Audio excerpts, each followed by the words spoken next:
I need to like find the balance between being the interviewer and the sister. We can go all out, brother, sister. Oh yeah, carrément. I mean, just like, yeah, carrément. That would be awesome. Okay, let's do that. Yeah, thanks for saying that. Okay, so I'm so excited. Right, so we're here to talk about Floodmark, which is your debut album, which was, I want to say, like 3-4 years in the making.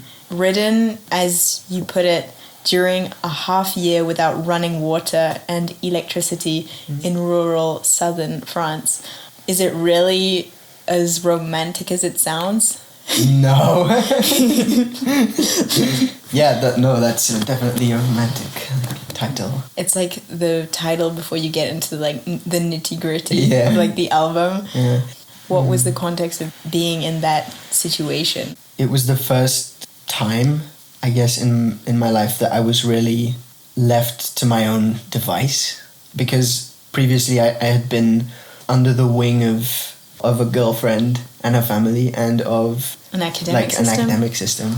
So it was the first time that I was alone and I had to figure out what to do. So I had found work not far at a waste sorting factory. That was my first work experience, and I would camp there on a plot of land that's lent to me by my best friend's parents. So I wasn't homeless. I had a place I could go back to. And how would you describe the atmosphere? Very rustic. Yeah, not romantic. There's not a lovely view. It's quite shut off. It's quite covered. There's a small forest. There's a small plot of land with a donkey right next to me. I love that donkey. That's the donkey that we see in the very first music video, right? Summer Hail. Yeah, that's him. So what I was thinking earlier is that Floodmark, to me, when I listen to it, like the more I listen to it, I feel like it's a journey. Is that like what you wanted it to be? I guess that's what it was. Like that's how it turned out. I mean, every song had something of a unique part in that journey. So it made sense to organize it in that way, where there's a logical flow of how it begins, how a breakup begins, how you go through it, and how it ends. If you can say it ends. I'm so excited to like go through each song, because I feel like I only really understood where I was heading once I listened to the last song. That's why I talk about the word journey. Let's dive into Summer Hail. I feel like diving into Summer Hail is kind of just like diving into the deep end, because the first words that you use, the realization that it's over, you say when the realization that it's over. So first of all, like what realization are you talking about? Well, I mean, the realization that it's over can be a lot of things. But I guess for me at the time it was everything. I was going to say it was the end of a relationship, but it wasn't just the end of a relationship, because with that relationship there were lots of decisions and the way my life was looking, like where it was heading. So at the bottom, what I think maybe sparked it was the end of a relationship, but the realization that it's over, I felt like, without sounding too dramatic, when you lose someone that you love a lot, it can feel like everything is over. You have to start again.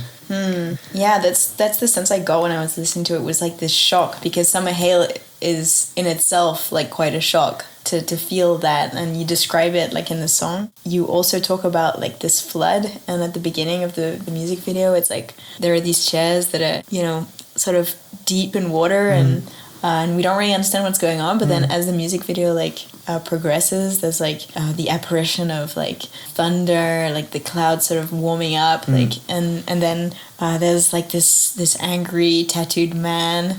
Actually, what was like the meaning behind that? Would it be like some kind of catalyzing element? Yeah, it's like the peak, sublimation.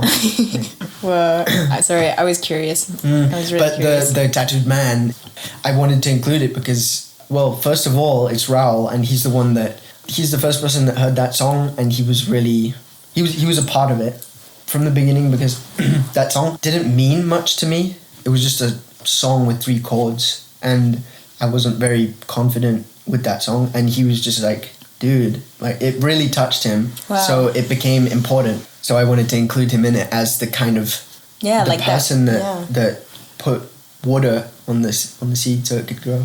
Knowing me, I might have just left it. Like, no, the song is too simple. It's just 3 chords, you know? It could have been something like that. Didn't you re-record? Yeah. Like, I remember you telling me, like, that it just didn't sound right. That's the thing, is it's a simple song, but it's simple doesn't mean easy. And what happened? I recorded it at the same time I recorded the other songs. So in Montpellier, in the south of France, before I moved to Belgium. And the quality was fine. It's just my performance wasn't on point. Because I didn't have a lot of money, there was only a few takes I could do, and I didn't get a good one. That's what I felt. So I ended up re-recording it a year later, and I also had a music video that I trashed because it was the first one I had made, so it was still pretty clumsy and not, you know, I wasn't the way you wanted it. Yeah, it's not how I wanted it. Sounds like Summer Hail had to be perfect because of like everything that, you know, that had enabled it to be. And when I say that, I'm thinking of Rel. Was there an element of like wanting it to be perfect, like for like Rel, or maybe that's going too far? Yeah, I wouldn't say it had to be perfect for Rel, but I knew for a while it was going to be the first song on the album, so it had to be how it should be. Had to be powerful but humble. Yeah, that's the thing. It's an honest song, and it's hard to express something powerful where you have to push yourself while staying honest without becoming, I don't know, Ariana Grande in your head. Yeah, it sounds like the way you talk about it, it sounds like there's still so much about it that you can't express because it expresses like itself so well. Yeah. I mean, it's still not perfect. When I recorded it, I was much happier with the performance, but I rewrote the song a month after I recorded it in the studio. And I was like, this is the version that I want, because it was more condensed. It was closer to the original version. Really, this shitty recording that I had sent Raul, and it was much more raw, but there were certain elements which had to be kept, and I had forgotten them with the years. And so I think the version I have now, which will be the one I'll play live, I'm much happier with, because it's much more how it should be. Was it hard to just go back, rewrite it, or just to go back and like revisit it? It wasn't hard to write it, to touch it again like the third time. It was really natural. I just picked it up one day. I basically cut the verses in 2. Can I just go back to the flood? Yeah. What is the symbolism of the flood? Well, the flood was a real event. That's what inspired the name of the album. What happened was, towards the end of that whole episode, it was the rainy season. It's not the rainy season, it's like... the monsoon. Yeah. Southern French monsoon. Yeah, I mean, it's pretty much that. It's called the Cévenol, and it's the rainy part of autumn. It tends to rain a lot, and there's floods in the south, because it's closer to the sea, I guess. So the place I was staying was pretty low, and it floods up all the time, and it got flooded. Shit. So at that time I was away, and I had friends that were there, and they were kind enough to go and see if everything was okay, and like they saved my guitars, the 2 guitars I had, because they would have been flooded. So they saved my stuff. But a year later, or 2 years, I don't remember, quite a while afterwards, I realized how funny that was, and how much meaning there was in that flood, because it just, I don't know, I don't have the words to say it how I want to say it now. Maybe I'll come later. Yeah.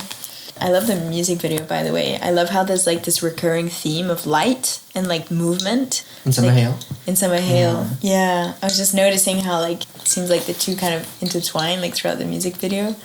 Interesting. I liked that. So Summer Hail still remains kind of a mystery, I feel like. I mean, I also wouldn't want to say too much. Everyone's going to have a realization that something's over, has as you were saying in the beginning. So, like with a song, you can sing it at any time in your life, and it's going to have a different meaning, so there's that as well. It's not named, and there's a song for that, and that's the 3rd song on the album, and that's the reason, and that's the name, and that's where I name the reason, the personal reason. But there's some songs which are more general. Yeah, I see. All right, man. I've been underwater I feel like when I was listening to I've Been Underwater again, I felt like I got it because I was listening to it in the grand scheme of things, like keeping in mind other songs, like not listening to it as this isolated version. Cool. And in that, like, I got kind of this melancholic vibe, and sometimes the impression that you were like very detached. I felt like it was kind of a dance between dismay and detachment. What kept coming to me was like emotions, like what were the overarching emotions when you were writing that song? Because there are a lot, like commotion, like misery, nostalgia. Yeah, I think those are the three. It's kind of a triptych, and the music follows. They kind of intertwine, but yeah, I actually like the fact that commotion musically is more the second part, because it's a bit more lively, yet that part is misery. I like that kind of contrast. And then the third part is nostalgia, and you can feel the nostalgia. Actually, what's funny was that song was initially like, "Hey Clotilda," and I was just like, when I was trying to write it again, I was like, no. The way you tell me it sounds so wrong. Yeah, but sounds like kind of creepy. Yeah, but it was, and but I was actually at that time quite inspired by Daniel Johnston, and that's something. I mean, you can't do. Do you know Daniel Johnston? No. Does he have his own? A very unique vibe, Okay. and he has a like psychological baggage. You know, he's passed away not that long ago, but he was like a big influence on me, and he spent his life singing songs about one heartbreak that happened. Oh my god. Yeah. Most of his songs are about this one woman. And the vibe is really raw and really true, you know, and so I think that's what I was initially emulating, because that's the only way I could express that emotion at the time. The time I was writing I've Been Underwater, which wasn't called that at that point, but I was crying. I was singing it through tears. So that was just the way it made sense. And it evolved a lot, and it's quite a collage song. Yeah, it feels like a collage of emotions. Yeah. It's kind of the emotional roller coaster when you break up with someone, I guess. Yeah, like trying to make sense of how you feel, feeling multiple feelings at once. Yeah, exactly. I love it. I love when you say, and I was wondering maybe if I could understand this better. You say, I'm urging for the surface, but I'm circled by the climb. I kind of felt in those words like you knew where all these emotions were heading, you know, for recovery, but recovery is still a long way away. Yeah, well, it's also, but I'm urging for the surface, but I'm circled by the climb of what was heaven with you. Yeah. So there's that pause which kind of puts distance with the fact that it's a climb. It's a general climb, but then what makes it a climb is also the fact that it used to be so good, and now it's not there anymore. So there's this point I fell off. This like high point I fell off, I guess. And you could still see yourself on that high point? I don't think so. Don't think so. Also, because the lyrics of the chorus were written a year later, and in fact the music was all put together the following year. Okay, so when you were writing I've Been Underwater, you were still camping out? When the initial idea came, I was still camping, but when the song got put together with the chorus, and actually the chorus came a year later when I found out the passing of Bernard, the guy that gave me the 12-string guitar that I have, on which I wrote it. And that was quite a shock. So I guess it came out that way. Like, it inspired me to finish that song. Wow. Yeah, so like to do it for him. Yeah. So there's like a huge shift from I've Been Underwater to Clos. Musically, I feel like it's like Clos is like an explosion. Like there are the bagpipes, and I want to talk about that.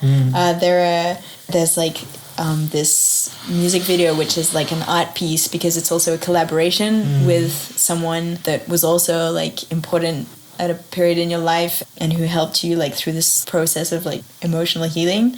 And I feel like you were able to do that because you were in a different place from I've Been Underwater. So like, what place were you in when you were writing Clos, and then when you started like collaborating with Clémentine Lacombe for the music video? I think Clos has the biggest lifespan in creation. Okay. Because the initial guitar part was written a year prior to the period I was writing all these lyrics and songs, and the time I was camping out. Oh wait, so you wrote Clos before camping out? Just the guitar part. Okay. The guitar was like a riff that I had written a year before. And I had forgotten about it. And then during the period, it was the same kind of period. That's when I had the initial idea for the lyrics, where it immediately stuck onto the music. And I had just started my second job of that summer when the lyrics for Clos came to me. And I was on my way to work, and I just had a hallucination where I thought I heard her calling my name. So I turned back around, expecting to see her. And that's pretty descriptive. I mean, that's really what happened. I was convinced. And then I think that's when I realized that something was really wrong. Really? Because I remember that week being one of the hardest. I think that week was also the week I wrote Summer Hail. And it was just the hardest. It was just the hardest moment. Because you were still under the shock? I think that's when it was really starting to sink in. And also realizing just how much it meant to me, which you really realize when it's slipping away. You take the full impact of everything it was and everything it meant. That was the week when you like wrote the lyrics? The first verses. The first two, I think. You were saying it had a really long lifespan, so yeah, that was obviously when you were like just about to enter your low point. Yeah. But then when I see the collaboration, it's so different. Yeah. It's so different. Yeah. It has such a different meaning. Yeah. Because I didn't finish the lyrics until 2 years later, when I was living in my car, and a lot more had happened emotionally. So there was more distance, and it gave the story more depth, because it's not just about the initial heartbreak or the initial emotional turmoil. It goes into the acceptance, and at first it's denial, then it's sadness, and then it eventually breaks through into acceptance. But yeah, it's an emotional like healing journey. Yeah. Like you write that in the description. But it really was. I mean, I feel like I fully recovered through writing the lyrics for that song, especially the last verse. I stand back up and rub my teary eyes. I forgive your love and mine. I forgive your love and mine. I forgive your love and mine. Yeah. It's like, I forgive you for loving me, and I forgive me for loving you. Wow. What's the message behind Clos? I think it's more of a story about the stages. It's kind of a condensed version of the album in itself. I just love this idea of like a door in the middle of nowhere, and the fact that, you know, this door leads like to another place and like to another side of the door, which has like another number on it, and those numbers kind of mark the steps like towards healing. And I love how Clémentine like hesitates between 1 and 2, because that must be like kind of the hardest part. It's just like accepting that it's over, accepting. Yeah, initially denial. Yeah. Just like, no, I'm gonna end up somewhere else. No, I'm back at 1. Yeah. No, I'm gonna end up somewhere else. No. Yeah. And 1 still has like so much like appeal. Yeah. Because it's familiar, and because it still feels like maybe a bit warm, or like there's some kind of possibility to be. But I love it. And also I want to talk about the bagpipe player. It's so unusual, but it's so like rich. As you were saying, like Clos is such a dense song because of its like the time it took to be created. And so I guess like having a bagpipe player kind of just complements that density. So like, how did you find a bagpipe player? Well, the bagpipe idea was actually Raoul's, and he wouldn't remember because I had showed him the riff probably when it was written, so 2015, and by now it's 2018. And I still had that in mind. I want bagpipes for this song. I asked a friend of mine who gave me a contact of hers who knew someone else. Initially was supposed to be him, but he said, no, I'm sorry, I'm not playing pipes anymore. But I have a number of a good friend of mine who's a good piper. So it was like this French shepherd guy? Yeah, so this Jean-Claude Gagneux. We didn't have much preparation, so he came quite unarmed, I guess, and I don't know if he'd ever been in a recording situation with bagpipes, and the recording studio didn't, so it was all quite new and quite and I had forgot we had worked out the tonality it was in, but it turned out to be much more complex than that. But it really brought something to the song. Yeah, it brings a color that's, that puts distance, I think, between the emotions and the story. I needed to put distance with the name. Yeah. The name feels very intimate. Yeah. It feels like really intimate when it's sung, but then it's like an appropriate intimacy where you don't feel like you're you don't feel like you're intruding. Yeah, good. I love the I love the play on words as well. I'm crazy about that. Oh man. But wow, what a journey Chloe is. And like the fact that you also filmed it with like an ex-girlfriend. Yeah. And that she accepted even though she was like kind of weirded out by it. Yeah. I mean, I wouldn't say weirded out, but she was, I guess you're... No, Louis. She was weird. No, I'm just kidding. Well, yeah, I guess we should ask her. Well, you interviewed her. I mean, yeah. But I find that really cool, like how you two got together, and I guess I mention it because it's written in the description, and it's like a way of sort of introducing the video. Yeah. Gives it more depth. Yeah. Was this might be kind of a strange question, but was heartbreak the reason you were living rough? Yeah. I'd say, yeah. Again, it was also a choice because I didn't want to be dependent. I wanted to be as independent as possible, and I couldn't do otherwise. Yeah. But that state of like heartbreak, do you think that has an impact on like how you see yourself, like the value that you give yourself? Because like to live under like such poor like condition and to feel like you deserve that or feel like that's normal. Yeah, I mean, it certainly does have an impact on the way you value yourself. Yeah, and it's the contrast with how I was living before, which was very comfortable and very with a girlfriend and a flat, very cozy. In many ways, I feel like that period was a beginning. In the life I have now, a lot of things began right then, because it's also the first folk songs I really wrote, because I was playing in rock bands, and I was playing metal, and I had long hair, and I was still a rocker, and I guess I just found myself without electricity. So at first just playing on a dry electric guitar, and then I got the 12-string guitar, and so it had to be acoustic, and it had to be stripped.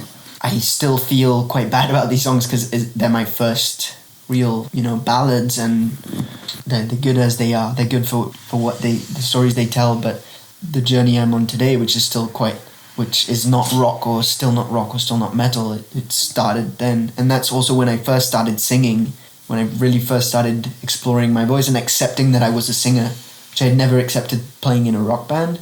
And that's when I started really to explore, and it was probably horrible to hear me sing at first, because I was exploring all the ways it sounded horrible because there was no one around, and just scream. Thinking back, that's a big part of it as well. So you just screamed, huh? Yeah. There was a shed on the plot of land I was at, so that's where I cooked, and I would sleep in my tent because there were mice in the cabin, and in my mind it's the screaming shed. Because you would scream on top of the shed? Because I would scream inside it. Oh, damn. I love that. The screaming shed. The screaming shed. That should be a song. I thought one day I'll make if I make a record label, it'll be called Screaming Shed Records. Screaming Shed Records. Oh, I love that. Man, I feel like Chloe was such a turning point.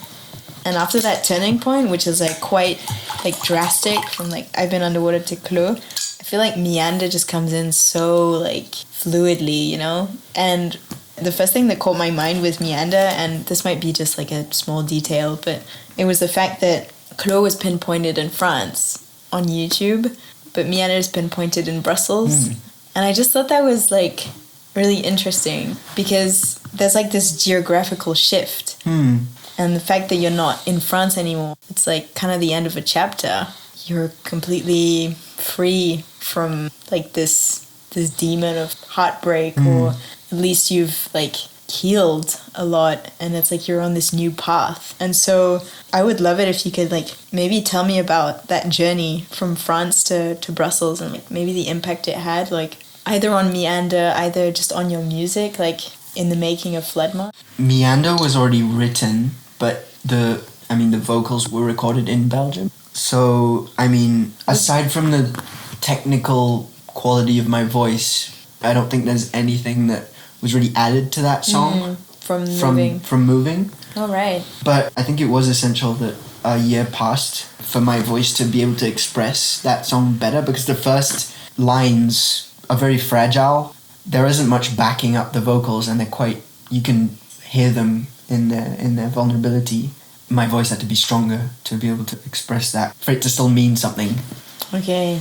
Because it was quite a high note for me to sing before, and I have to not belt it, but I have to sing it quite loudly, and my voice would just break, and so I wasn't... So you still needed to train your voice a little. Yeah. To be honest, the impact of the move to Brussels is all in my next album. That's what it's about. My next album is the songs that are written just before leaving and just after leaving. So that's... All right. That's something to look forward to. Yeah.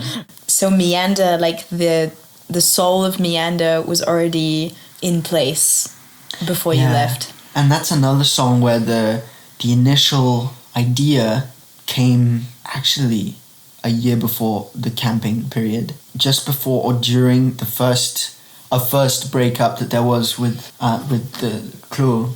And the initial lyrics I was singing on the riff was "Thank you for the end." Really? Yeah.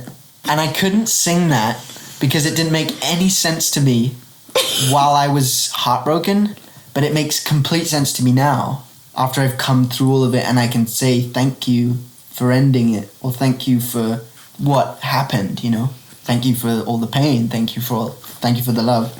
But I couldn't write that song with that because you hadn't idea. You hadn't grown from it yet. Yeah. I remember you mentioning like that, you know, you recognize like the strength that she had to end it, because she saw things that you didn't, and like in ending it, like you were able to to grow, like to evolve. It gave me a low point. It gave me a low point which I push off all the time. But I only started to really grow when I took responsibility and when I took ownership of that period and what part I had played to make that happen, to inflict that pain on myself. That's really when it started to shift, and that I started to, you know, accept, really truly accept and truly change. Because before that, it's just pain. Nothing's happening. You're suffering, and through that suffering,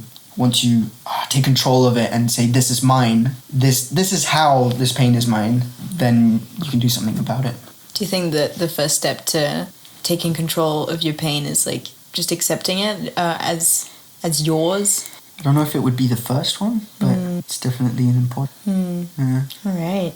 I also felt like there was a huge importance with the why in Meander, like the power of why. You say why'd me and her end. In a way, I mean, I say that, but I feel like we've already answered that question with the growth that comes from mending one's heart. I think that question might be one of the first steps as well. Before you take ownership, maybe that question comes first. Like understanding, why did it end? Yeah, accepting that you don't know as well. That there's more than just what you feel, and that there's a reason. Yeah, that can take a while. Yeah. Because what you feel can be so overwhelming that there's just no room for... rationality. Yeah. Yeah. I mean, I think that question is there from the beginning as well. But it's not asked in the same way, maybe. You don't ask it the same way when you're in pain. The question isn't why am I suffering? It's why it's a real why. Real. And it's kind of bold as well, because you're actually taking into account that it's over. Yeah. And that you need to know why it's over. Even just like formulating a question. Yeah. Like, because I feel like the first words that come out are, I don't understand. That I feel like the first words after a breakup are, I don't feel like it's a question. I feel like it's just like complete confusion. Like from both sides.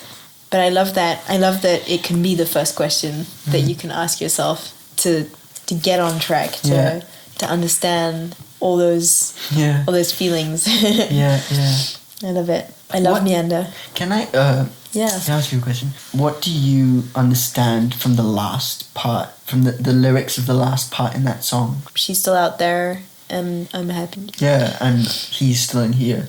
He's still in here. Man, I love those last lyrics because I feel like it's just such a beautiful way to me, like what I understood was that it's fully accepting that person isn't in your life anymore, but they're still alive, they're still out there, as you say, and they're just living life, and you're like this new person who's completely like detached from them. Like you still remember them, you still remember your story, the story that you shared, but you're two separate people now. That's what I understood. And I was actually singing those lyrics to Annette in the car, like just before we broke up, because it just gave me strength to kind of understand that would be the conclusion of everything that we were going to go through. And I just thought that was such a beautiful conclusion that I might as well just like put it out there as sort of a good intention, because I mean, I don't like how he'll feel, but I already know how I want to feel. And I really thought that meander was such a beautiful way of summing up not just the end of a relationship, but the end of process that comes after a relationship, which is like a tough one. I feel like at the end of Clos, there's the first ideas of acceptance, and then meander, when it comes in, there's still, you're always coming back on it, but then in that song there's really that turning point where there's action, there's a shift in the dynamic. It's more descriptive as well. Even the play on words gets you kind of thinking in so many different ways. It's sort of like this stimulation, like understanding like how you came up with them, and I felt like I had to read the lyrics to really understand the song. What did you mean when you wrote "He's Still in Here"?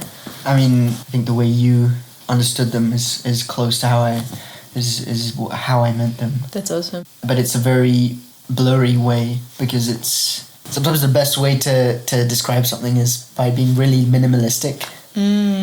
Like sometimes it's a better way to describe something. I feel like you have to be really benevolent towards yourself as well, like when you're reading those lyrics, because it's also recognizing that like you might feel like damaged and all that, but it's like kind of the essentials of healing. It's like, of course you have scars, and of course you might like have a hard time like trusting another person or getting back into a relationship, but you're you again. It's like let's just get rid of the stupid details, and like she's there, she's living her life, I'm me, I'm living my life. It's like it's simple. This leads us to Carry On, and it's funny, I feel like Carry On just like speaks for itself. It's the conclusion of this journey that is like Floodmark. There's an element of friendship in the music video where there's like your best friend who's helping you get rid of like all this unnecessary stuff that's still there. I love how it's also sped up. It feels kind of like a Charlie Chaplin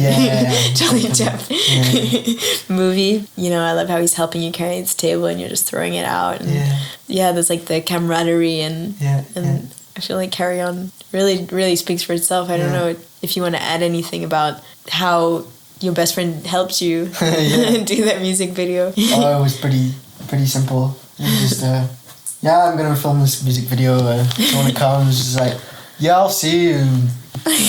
I'll see you. And okay, when it was time, I'm gonna go. Want to come? Oh yeah, sure. Yeah, it feels like that. It feels very chill. Yeah, but I'm really glad he did come, because it wouldn't have been as interesting or as funny if I was alone. But I think what's interesting about Carry On is the fact that it was another song that had its roots in a moment that was spent with a person I loved a lot, and that took a whole different meaning afterwards.